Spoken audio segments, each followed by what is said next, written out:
وایوبا، اور ایوب پر بھی ہمارا فضل ہوا، اذ نادا ربہ، جب کہ اس نے پکارا اپنے پروردگار کو۔ یہ وہ نبی ہیں کہ جن کو اللہ تعالیٰ نے شدید بیماریوں سے آزمایا ہے، ایک سے ایک بڑھ کر بیماری انہیں آئی، لیکن یہ کہ صابر رہے، یہ ہر حال میں شکر کرتے رہے اللہ کا۔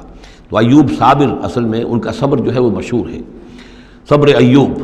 وایوب اذ نادا ربہ، جب کہ پکارا انہوں نے اپنے رب کو، انی مسنی الضر وانت ارحم الراحمین، پروردگار مجھے بہت تکلیف جو ہے وہ مجھ پر مسلط ہو گئی ہے، اور تو بہت تمام رحم کرنے والوں سے بڑھ کر رحم فرمانے والا ہے۔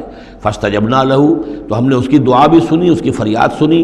فکشفنا ما بہ من ضر، جو تکلیف اور بیماری تھی ہم نے اس کو کھول دیا، دور کر دیا۔ وآتیناہ اہلہ، وہ بیماری بھی ایسی کوئی جلدی بیماری تھی جس کے اندر تعفن بھی تھا، جسم کے اوپر پھوڑے، تو سب لوگ بھاگ گئے تھے، ان کے گھر والے جو ہیں چھوڑ گئے تھے، لیکن پھر ہم نے ان کو گھر والے بھی لوٹا دیے۔ وآتیناہ اہلہ، پھر وہ ان کے گھر والے بھی واپس آ گئے۔ ومن مثلہم معہم، اور بھی اللہ تعالیٰ نے اور بھی اولاد عطا کر دی، کوئی اور بھی شادی کی ہو۔ رحمۃ من عندنا، یہ ساری چیزیں تھیں ہمارے پاس سے رحمت۔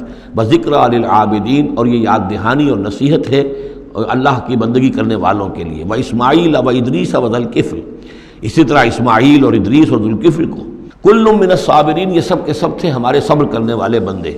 وادخلناہم فی رحمتنا، اور ہم نے داخل کیا انہیں اپنی رحمت میں۔ انہم من الصالحین، یہ سب کے سب صالح تھے۔